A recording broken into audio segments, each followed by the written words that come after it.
Tonight, GMPC fights back after Finance Minister Ken Ofori-Atta queried the loss of $34 million to the state due to alleged underpricing of Ghana's crude oil. To just single out the crude oil transaction and say that Ghana is losing money because people don't even understand what the whole transaction is about. As far as GMPC is concerned, I don't think there's any merit in the fact that we understand. We have details of the contrasting positions of both the Finance Minister and the GMPC. We will also hear from the minority in Parliament who are demanding a forensic audit into the matter. Plus, President Akufo-Addo breaks his silence on the banking crisis, insisting government has no desire to collapse banks for the sake of it. Where the dominant banks in our country are all foreign banks. It's very dangerous for our future if we allow that to happen. But if our own indigenous banks are performing poorly, poor governance structures, poor risk credit policies.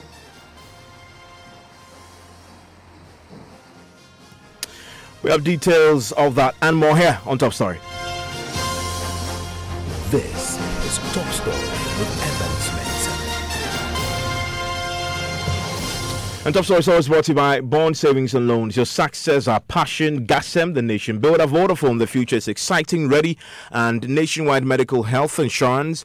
Your healthcare family. Now, the Ghana National Petroleum Corporation was accused by the Finance Minister Ken Ofori-Atta in a formal query of causing a potential loss to the state totaling $34 million under the watch of the current Chief Executive, KK Sapon. In a July letter to Mr. Sapon, the Finance Minister raised alarm about the alleged underpricing of Ghana's crude oil, leading to huge losses in revenue to the state. Now, the minister demanded an explanation and directed the Chief Executive to amend the contracts based on which the crude was sold. Well, in the last hour, GMPC has indicated to Joy News that they stand their ground, insisting they did nothing wrong. Now, the corporation says there is no basis to amend the crude oil sale contract as demanded by the Finance Minister. Now, GMPC says they have already communicated this position to the Finance Minister, but are yet to receive any response. We'll hear from the corporation shortly. But first, my colleague Elton Brobe joins me with details of the letter Ken Ofori-Atta wrote to the GMPC Chief Executive in July. What does the letter say? So, Evans talks about the fact that the ministry has observed, it talks about the fact that the ministry has observed with concern that the achieved price for the Ghana Group's crude oil has fallen short of expectation in comparison with Brent crude oil prices sourced from Bloomberg. Now, for the 10 field, GMPC gives the off-taker the option to choose whichever 5-day moving average of price to use for determining the value of the cargo. Now, this price is determined within 30 days before the bill of lading, that's BL date. GMPC letters regarding 10 lifting stage the price determination. Any 5 consecutive quotation within a period commencing 30 quotations prior to the bill of lading. Now, in other words, there's a huge latitude, of course, for the company that's lifting to decide which price to take. Absolutely. And then the Finance Minister goes in to talk about what this is doing to our revenue in terms of losses. Yeah, and for them, this has given the off-taker the latitude to choose lower prices to value 10 crude oil. Now, based on their own analysis, according to his review, that in 5 out of 6 cases, 10 crude oil was priced lower than the lowest possible Brent crude oil price based on the difference of 5-day moving average within the 30-day window before the bill of lading date. Now, all lifting except the 5 were affected by this low pricing phenomenon. Now, the potential loss, according to the Ministry of Finance, based on a lower case scenario, is approximately $9.83 million. Now, he then goes on to talk about the total loss, the potential revenues that we could have made as a state as a result of that were probably lost. And for the Finance Minister, if the GMPC had insisted on the highest possible price within the pricing window, the state would have gained a total of $34.12 million more, as shown in a table that they've indicated in this letter. And then they provide that table that details that. But then there is more, because he also talks about the fact that they have, again, the Finance Ministry have observed that the first and only Ghana Group CGN lifting so far was also priced using 5 actual days crude oil prices data preceding the bail of lading date. Right. Now, this also led to some losses, correct? Right. And they said that a high case price scenario yielded price variance between $0.76 and $8.8880. A total of $8.76 million was lost to the state on a third term transaction. For example, this contained just one, example provided by the finance ministry. The Ken Ofori-Atta then gives some directives. Right. And they have, according to the letter, observed that the first and only Ghana Group SGN lifting so far was priced using 5 actuals. Yeah. Now, in view of the above, the finance minister is requesting the GMPC to explain the following. The basis for the relatively low price for 10 crude, which were lower than the lowest possible Brent crude for most of the lifting, take steps to amend the off-taking contract for the lifting of the 10 crude oil to take advantage of the high prices, and then take steps to ensure that the SGN and other fields do not suffer consistent revenue losses due to the GMPC's favored pricing option. And this is signed by the Finance Minister, Ken Ofori-Atta. This is 3rd July 2018. And Ken Ofori-Atta asked the Chief Executive to treat this as urgent. Well, we've been checking with GMPC. GMPC says when this was written, shortly after that, they then wrote to Ken Ofori-Atta with a detailed, what was described to me as a detailed reasoned response. Now, in the last few minutes, I've been speaking to the GMPC general manager in charge of commercial, Joseph Dadzi, who says, well, they stand by the pricing they use and that they did nothing wrong. And in fact, the pricing regime that they've applied rather saved the country money. And to the demands of the finance minister for the contracts to be amended, his position is that in essence, there's really nothing there to amend because they haven't really done anything wrong. Listen to Joseph Datsi. Yes, GMPC received a letter from the Minister of Finance in July, and in the same month, July, we responded to all the queries that were raised. We've addressed all the issues that were raised in the letter, and the ministry, I think, is satisfied with the responses that we provided, and have not come back. So that's the case. The finance ministry hasn't responded to your detailed response? No, they have not. But the fundamental concern they had was that the liftings had been underpriced. I mean, that's the basis. I mean, our response, the response that we provided addressed those issues. I guess there was some misunderstanding. I mean, if you ask me, there was some misunderstanding as to the nature of those transactions and even how some of those pricing were done. And so I think the responses that we provided with the supporting evidence basically addresses those concerns. I mean, as far as we're concerned, GMPC is concerned, I don't think there's any merit in the fact that we undersell. I mean, there are benchmark prices that are used, comparisons that other sales that are done that can be used to benchmark those that we do. But is it true that you've given the off-taker the options to choose whichever 5-day moving average of prices, which then they are private business, they want to make profit, give them that latitude, they'll choose the lowest price, which is what the finance minister was unhappy about. Is that what indeed happened? I think, Evans, I think probably to be helpful if you speak to the Ministry of Finance, or for that matter, the Minister of Finance, to find out whether the response that we provided adequately addressed the concerns that he raised. Because every trader in crude oil or every trader knows that pricing options are standard market practice. Whether you buy or you sell, there are options associated with selling of crude oil. And so what we provide doesn't give any advantage or disadvantage to whoever buys from us.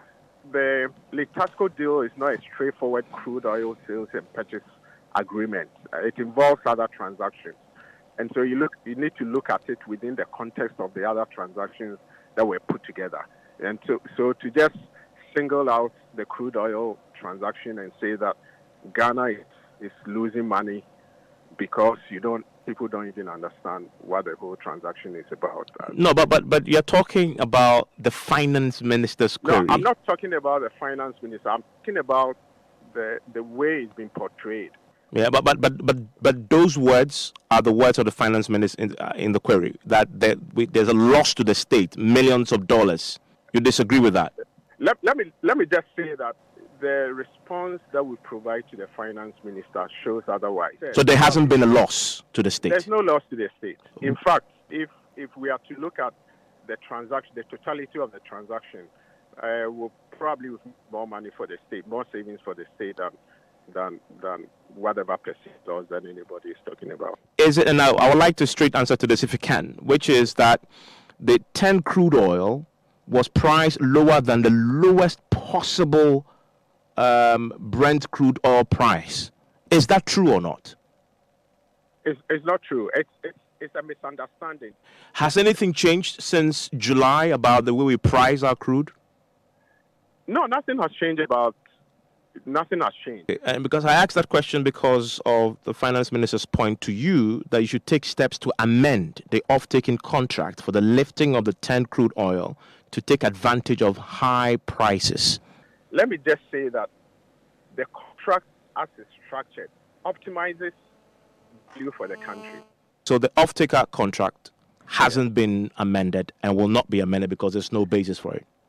Yeah, when you say amended, there are clauses in it that amends itself per milestones. And those are things that we've made available to the finance ministry.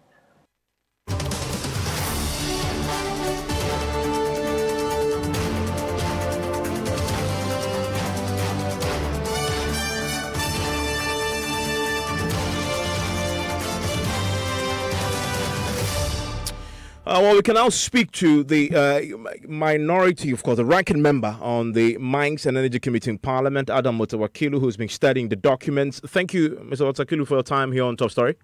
Yeah, thank you very much, my brother. Yes, I mean, $34 million potential loss to the state is a huge figure that the finance minister is concerned about. You've seen his query to the GMPC. We just heard the GMPC's response to that. Where do you stand on the argument? GMPC doesn't believe they've done something wrong. Yeah, thank you very much. Actually, the minority since last week has been working on this. We haven't yet come to a conclusion. So Ghanaians, by next week, will hear from the minority side. But just a brief to comment on this. First of all, this is not the first time we've been dealing in terms of lifting of our crude. But this is the first time we've had this huge loss. We are yet. The 10 fields started under the NDC.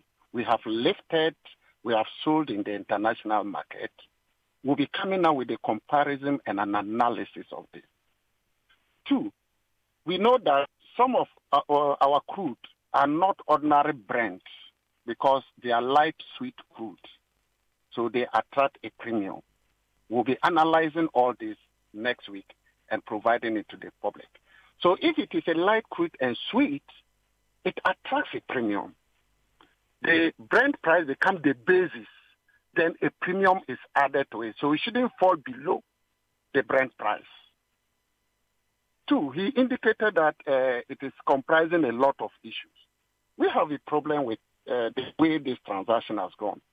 And Litasco has been with us, and we raised issues last year, that is 2017, when Litasco decided that they will provide a guarantee of $174 million to the Car Power Agreement. We are investigating to find out whether this has triggered this compensation by which it is sold far below the Brent price. So as minority, we did that this is a huge loss to the state. Need a thorough investigation. But as I indicated, next week we'll be coming with detailed analysis for Ghanaians to have the side of the minority on this transaction. But if you listen to the GMPC and from what they say, if you look at the policy that they're applying, they're giving the companies a latitude to, in essence, decide which range of prices they'll go for. Isn't that standard practice? Normally, we have about trade prices: 5 days moving average to lifting, 5-day moving average, 2 after lifting, and the monthly one. But it is our responsibility to ensure that we get the best price for Ghana. Yeah, the buyer might decide, but it is our responsibility that in entering into it, we get a best price for Ghana. You don't just go and say, once the buyer has decided, I have no option. No. So that is why I indicated that we have sold our crude, and mostly sold at a premium. So we are surprised that at this moment it's rather sold below Brent price. And that is why I don't want to comment so much into detail, because next week we'll be coming out with detailed analysis of this. But from where you stand, the approach that the current management of GMPC has adopted to the pricing of our crude is wrong. Is that where you stand on that? That it's not what we should be using to price our crude?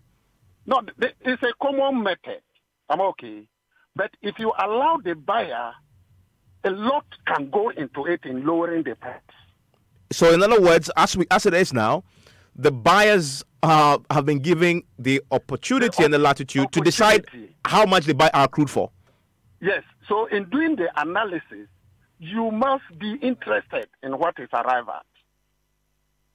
So that is it. If you just get, you decide and do whatever you want. Every business person would like to maximize profit and would like a lot of things to come out at a certain price that will enable him or her maximize the profit. You agree then with the finance minister's position? Yeah, I think that there is the need for thorough investigation into it. And GMPC should come clean. Yeah, but they have confidence in them. Well, they have. They just told us that they've written to the finance minister. They haven't done anything wrong. That's your position. They should come clean. That means that finance minister, the way have is their response. Once it is public, I think their response must be made public for us. Okay. I'm grateful that you joined us. That's Adam Mutawakilu. He's a ranking member on the Mines and Energy Committee. Let's quickly speak to the Africa Center for Energy Policy, the executive director there, Benjamin Boache, joins me on the telephone line. Mr. Boache, so you've seen the debate that is currently ensuing.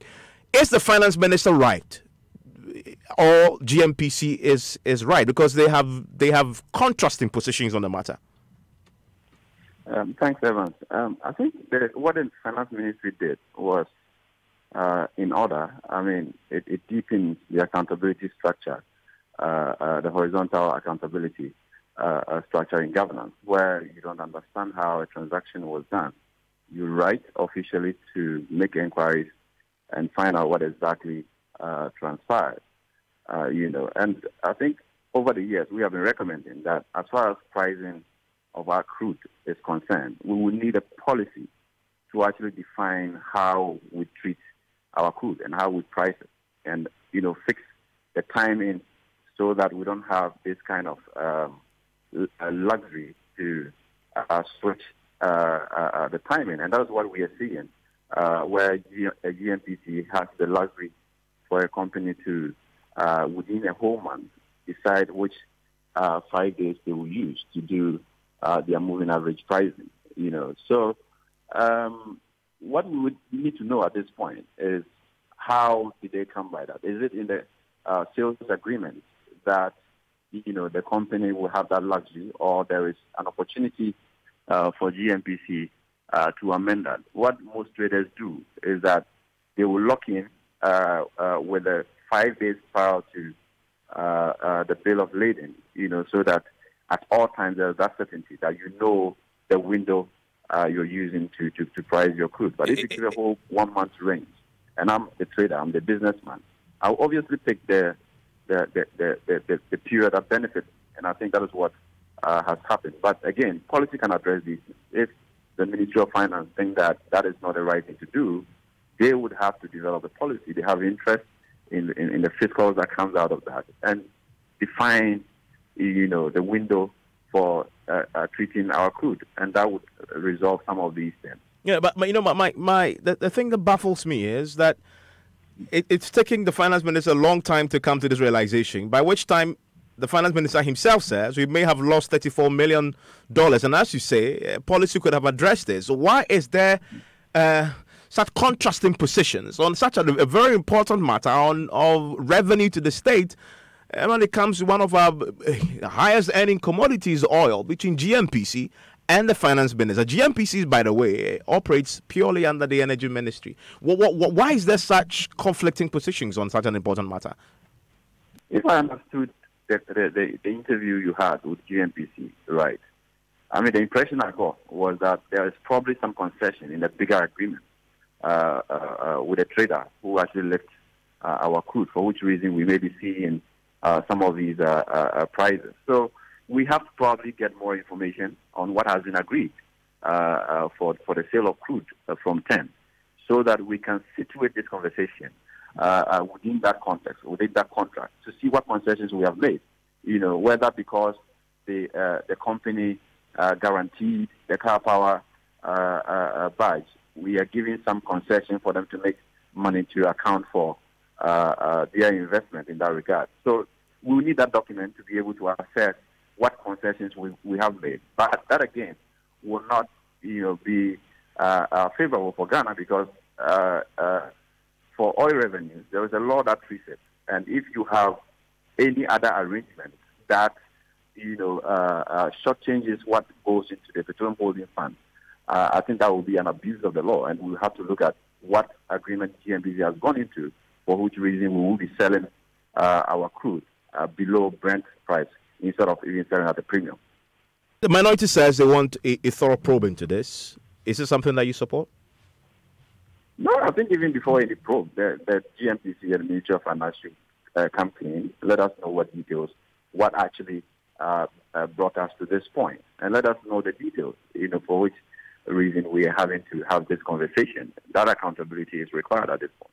I'm grateful that you joined us. That's the Executive Director of the Africa Center for Energy Policy. You joined us on Newsnight. We'll be returning to this. Speaking to PIAC, the Public Interest and Accountability Committee. They have been legally mandated to look into our crude oil liftings and do an independent audit and report on how much we've lifted and how much we've made. We'll get those details if you join us on Newsnight. But in the last 1 hour or so, President Akufo-Addo has been speaking for the very first time on the banking crisis, and he is standing his ground as far as government's desire to clean up the banking sector is concerned. In fact, he says there's no desire there to simply collapse banks for simply its sake. Listen to it.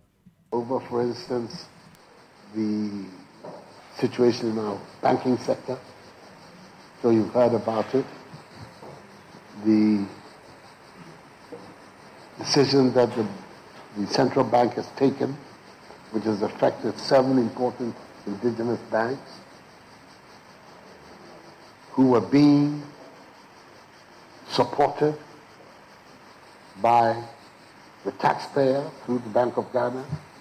Altogether, the indebtedness of these 7 banks amounted to some 8 billion Ghanaian cedis that the Bank of Ghana used to support these banks. That is not a short, medium, or long-term solution that we can support. That the Bank of Ghana will be taking taxpayers' money to support inefficient, poorly managed banks. So the Bank of Ghana stepped in, and the regulatory measures that it has taken are those that have resulted in the takeover, the solution of these 7 banks. And in the process, with the support of the Minister of the Bank of Ghana, the Minister of Finance has decided to take over the assets of 5 of these 7 banks as a prelude to establishing a new state-owned bank, the Consolidated Bank of Ghana, which is going to be a much stronger indigenous bank alongside GCB, and therefore provide the leadership in the indigenous banking sector that is required. We cannot have, and that is the clear intention of government, to have a situation where the dominant banks in our country are all foreign banks. It's very dangerous for our future if we allow that to happen. But if our own indigenous banks are performing poorly, poor governance structures, poor risk credit policies, at the end of the day, if we don't take care, that is what will happen. Because one by one, they will go under.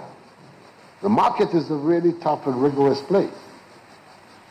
And banks, like all other economic institutions, the central bank governor of Rwanda is sitting right here.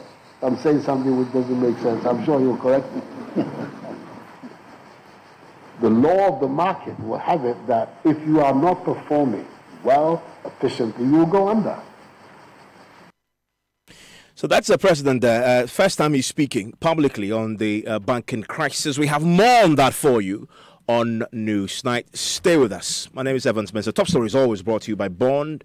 It's also brought to you by Gassem Cement, the nation builder. Vodafone, the future is exciting, ready. A nationwide medical health insurance, your healthcare family.